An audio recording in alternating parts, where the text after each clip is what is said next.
Hello everyone, आज का हमारा टॉपिक है main differences between DNA and RNA कि डीएनए और आरएनए में हमारे पास मेन डिफरेंसेस क्या है। तो डीएनए की एब्रीविएशन और आरएनए की एब्रीविएशन तो हम सबको पता है कि डीएनए हमारे पास मुखफ़्फ़फ़ है डीऑक्सी राइबोज न्यूक्लिक एसिड और आरएनए हमारे पास मुखफ़्फ़फ़ है राइबोज न्यूक्लिक एसिड। तो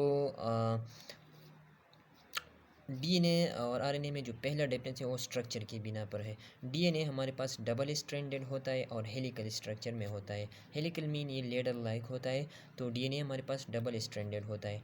और इसमें जो न्यूक्लियोटाइड है ये 4 टाइप ऑफ न्यूक्लियोटाइड पर मुश्तमिल होता है, mainly adenine, thymine, guanine and cytosine. Nucleotide क्या होता है? न्यूक्लियोटाइड हमारे पास न्यूक्लिक एसिड का बेसिक यूनिट होता है और न्यूक्लिक एसिड डीएनए और आरएनए को हम कंबाइनली न्यूक्लिक एसिड कहते हैं। इसी तरह आरएनए हमारे पास सिंगल स्ट्रैंडेड होता है, ये सिंगल स्ट्रैंड पर मुश्तमिल होता है और इसमें भी यही 4 न्यूक्लियोटाइड होता है, लेकिन ये जो थायामीन है ये रिप्लेस करता है यूरासिल। आरएनए में थायामीन के बजाय यूरासिल होता है, तो ये एक और डिफरेंस हो गया। तो पहले नंबर पर हमारे पास डिफरेंट हो गया स्ट्रक्चर के बिना पर। दूसरे नंबर पर हम लोग आते हैं फंक्शन पर। तो डीएनए हमारे पास जो है ना वो करेक्टरिस्टिक को पेरेंट से ऑफस्प्रिंग में मुंतकिल कर देते हैं, यानी वालिदीन से जो खसूसियात होते हैं वो बच्चों में मुंतकिल कर देते हैं। तो ये डीएनए का फंक्शन हो गया। और आरएनए का फंक्शन तो भी वाज़ेह है। डीएनए आरएनए हमारे पास जो है ना वो मोस्टली प्रोटीन सिंथेसिस में मदद देता है और ये डीएनए से इंस्ट्रक्शन लेके प्रोटीन सिंथेसिस में मदद देता है। तो ये दूसरा डिफरेंस हो गया फंक्शन के बिना पर, फंक्शन के बेस पर। तीसरे नंबर पर हमारे पास है स्टेबिलिटी।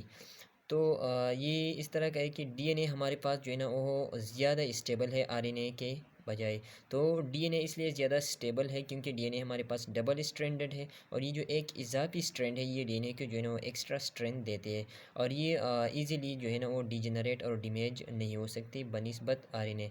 इस तरह आरएनए भी हमारे पास जो है ना वो लेस स्टेबल है आरएनए डीएनए के बजाय। तो आरएनए हमारे पास लेस स्टेबल है because it consist of one strand. ये हमारे पास एक स्ट्रैंड पर मुश्तमिल होता है, इसलिए ये लेस स्टेबल है और ये इजीली डैमेज और डिजनरेट हो सकता है। चौथे नंबर पर हमारे पास डिफरेंट लोकेशन के बेस पर है। इसका मतलब ये है कि डीएनए सेल में कहाँ पर मौजूद होता है और आरएनए सेल में कहाँ पर मौजूद होता है। तो डीएनए मोस्टली हमारे पास इनसाइड द न्यूक्लियस मौजूद होता है और न्यूक्लियस हमारे पास सेल का जो सेंट्रल पार्ट है जिसको हम न्यूक्लियस कहते हैं। तो डीएनए हमारे पास इनसाइड द न्यूक्लियस मौजूद होता है और न्यूक्लियस में हमारे पास डीएनए क्रोमोसोम पर मौजूद होता है। तो ये हो गया डीएनए का लोकेशन। अब हम लोग आरएनए हमारे पास न्यूक्लियस में भी मौजूद हो सकता है और ये मोस्टली साइटोप्लाज्म में मौजूद होता है। साइटोप्लाज्म हमारे पास न्यूक्लियस और सेल मेम्ब्रेन के दरमियान जो रीजन है सेल का, इसको हम साइटोप्लाज्म कहते हैं। तो आरएनए हमारे पास ज़्यादातर साइटोप्लाज्म में पाया जाता है।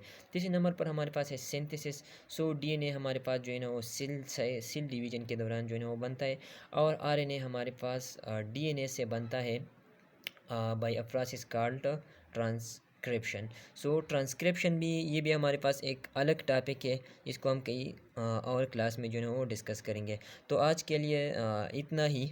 और ये डीएनए और आरएनए के दरमियान कुछ डिफरेंसेस था। अगली क्लास में मैं डिटेल से बताऊंगा कि आरएनए और डीएनए के दरमियान सिमिलरिटीज़ क्या है। तो थैंक्स फॉर वाचिंग।